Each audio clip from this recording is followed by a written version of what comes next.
제가 이제 바리새인과 세리의 기도를 이제 좀 말씀을 드리려고 하는데요. 그 누가복음 18장에 보면은, 자, 오늘 이거 다 연결이 돼 있습니다.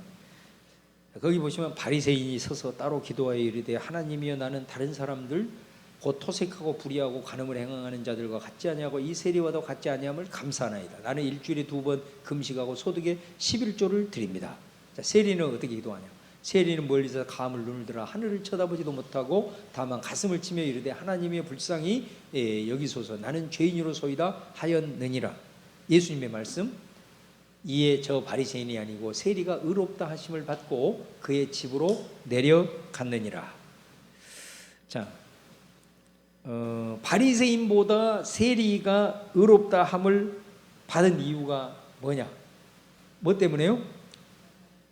지성소에 있는 언약궤 때문이다.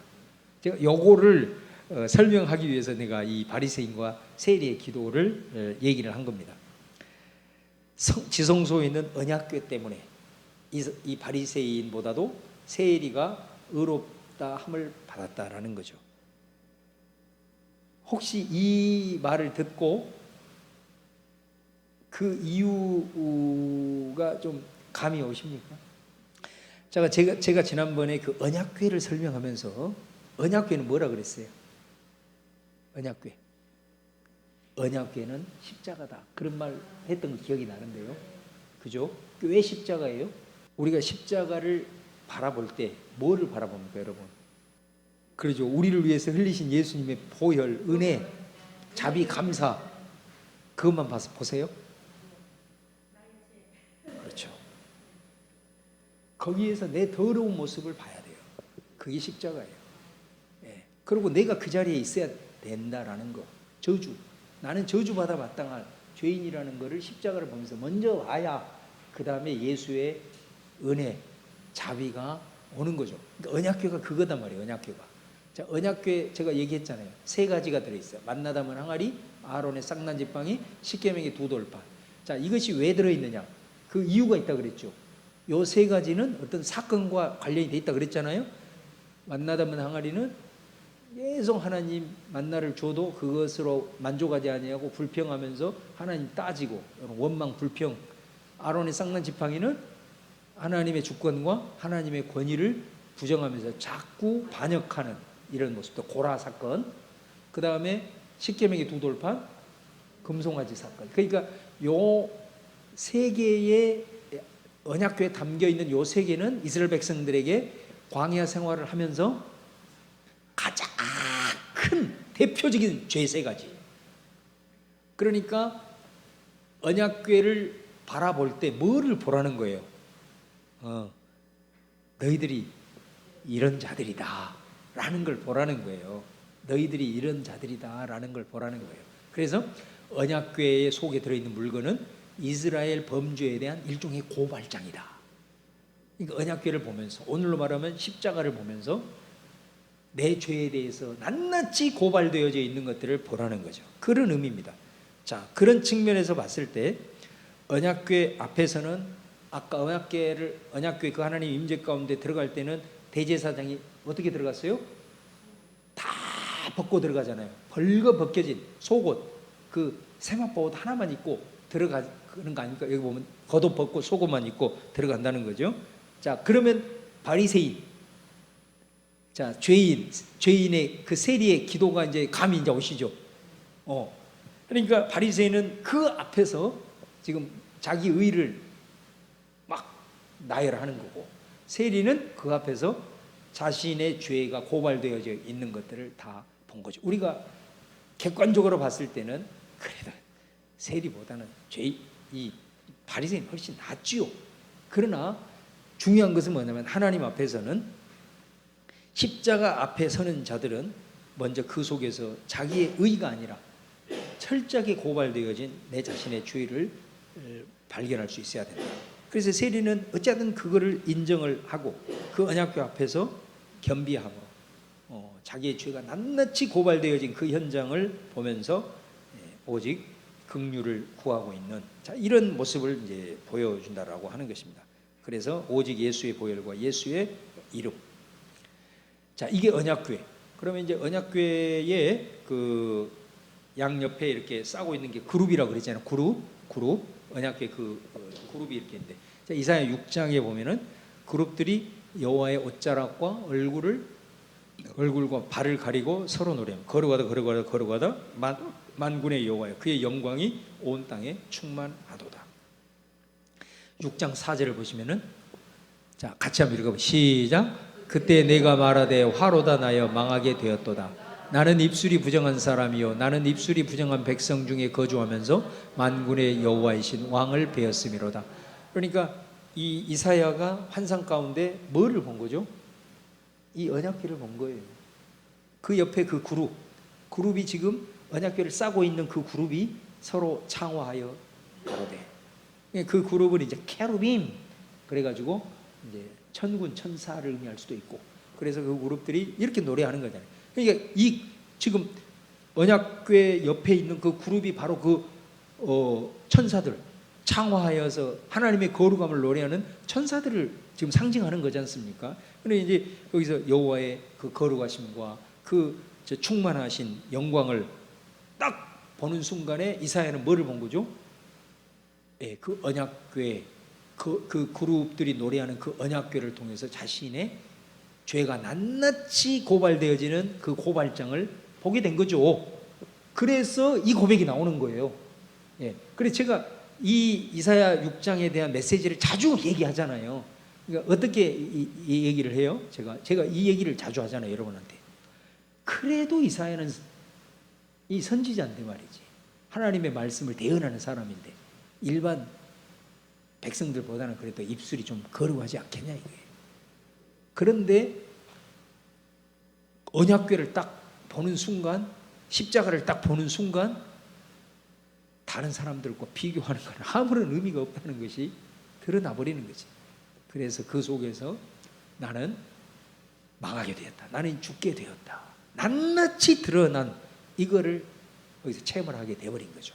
그래서 이렇게 부정한 입술로 내가 주의 일을 하고 있었구나, 뭐 예를 들어서 이런 이제 고백을 하게 하는 거죠. 그래서 하나님의 영광과 임재 앞에서는 의로움을 주장할 수 있는 사람이 아무도 없다. 벌거벗겨졌는데 자신의 죄를 가리는 것은 위선이요 외식이다 라는 겁니다. 그래서 그 바리새인의 모습이 위선이요 외식이다.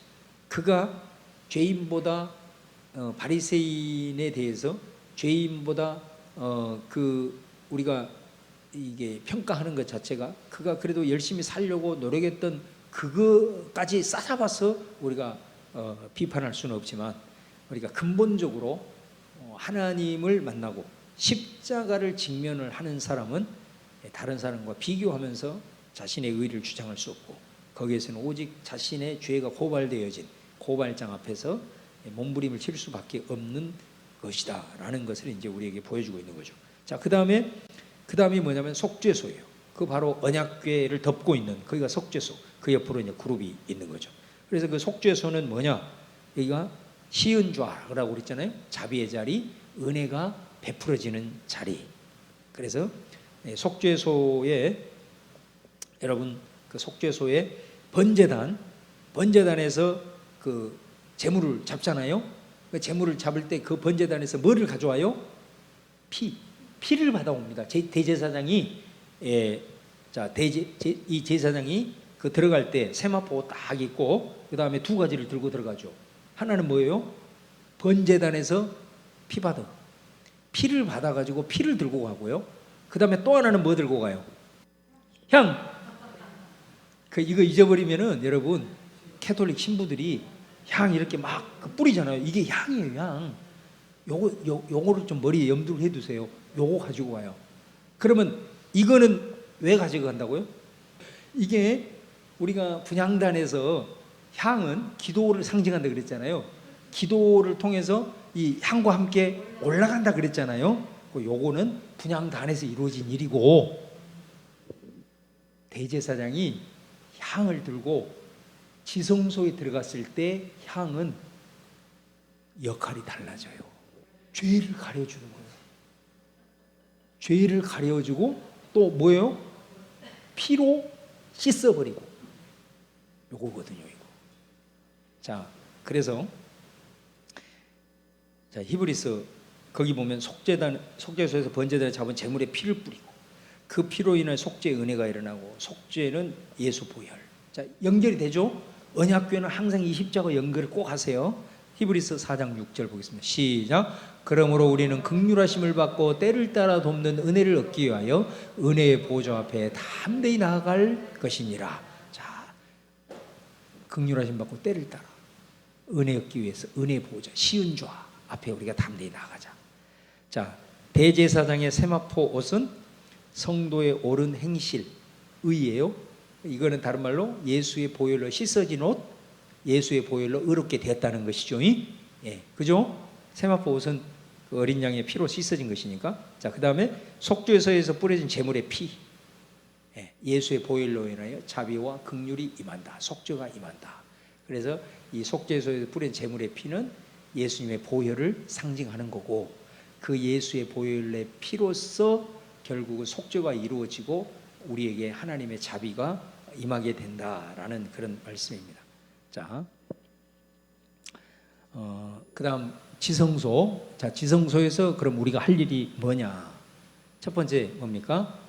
죄를 무릅쓰고 회개하는 거, 그죠? 그다음 두 번째는 속죄의 피로 씻어주신 주의 자비하심을 경배하는 거. 그다음에 세마포의 벌거벗음을 의의 옷으로 씻어주신 예수 보혈을 찬양하는 거. 자, 이것을 이제 하는 거죠.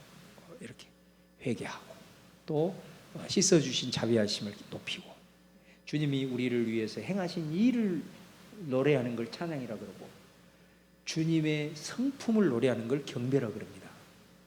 그래서 주님의 그 주님 되신 자비하심, 인자하심, 이것이 경배의 최고의 목록이 되는 것이죠.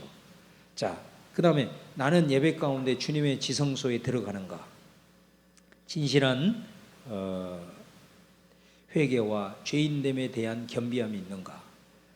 마음으로 예수의 보혈의 은혜와 하나님의 자비에 대한 찬양과 경배가 일어나는가? 자, 여러분 이걸 보시고요. 제가 이제 오늘 이 지성소를 결론을 내리면서 제가 여러분에게 한마디만 더 하도록 하겠습니다. 그 뭐냐면요, 아까 말씀드렸잖아요. 대제사장이 들고 가는 것 두 가지. 하나는 제단에서 받은 피, 그죠? 피. 그 다음에 또 하나는 뭐예요? 그 향은 가리는 거자 그랬지 않습니까? 그 향은 뭐를 상징한다고요? 향은 분향단에서 뭐를 상징한다고 했어요? 기도. 자, 그래서 저를 한번 따라서 하겠습니다. 기도가 우리를 살린다. 이걸 아셔야 돼요.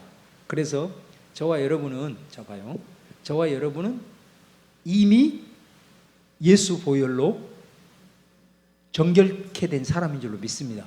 그렇잖아요. 우리는 예수 보혈로 이미 씻김 받는 자잖아요. 그럼 남아있는 게 뭐예요? 기도. 이 지성소에서의 기도는 우리 밖에서 분향단에서 올려드리는 우리의 간구, 또 우리의 어떤 이런 것들이 기도지만, 지성소에서의 기도는 우리를 살리는 기도라고. 그러니까 우리는 이미 예수 보혈로 정결케 된 사람들이에요. 그 이 정결케 됨이 끝까지 확신 가운데 나아가게 하는 거는 뭐냐? 기도예요, 기도. 그래서 어떤 일이 있더라도 기도는 회복이 돼야 되고, 기도의 불은 꺼지지 말아야 되고, 그걸 말하는 거예요. 대제사장이 항상 들고 가는 거예요. 내가 천국 가는 순간까지, 또 예배의 임재 가운데 들어갈 때 항상 예수 보혈. 그래, 나는 이미 예수 보혈로 그럼 정결케 되었어. 남아있는 건 뭐냐? 기도예요, 기도.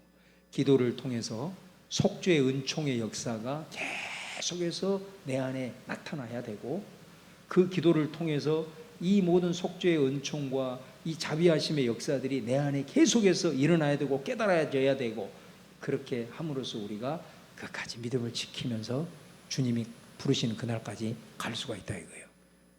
그래서 이 기도가, 지성소에서의 기도의 의미는, 이거는 내가 하나님 앞에 올려드리는 어떤 간구를 응답하는 차원이 아니고 나를 살리는, 예수 보혈로 정결케 된 나가 끝까지 믿음을 지키면서 주님의 그 천국에 이를 때까지 나를 살리게 하고 나를 살려주는 정말로 이 향이 된다라는 것을 우리가 꼭 기억을 하고 기도의 불 꺼지지 말고 기도가 나를 살리는구나. 기도를 통해서 보혈의 역사가 내 안에 나타나고 성령을 통해서 내 안에 이 모든 것들이 이루어진다라는 것을 우리가 꼭 기억을 해야 된다.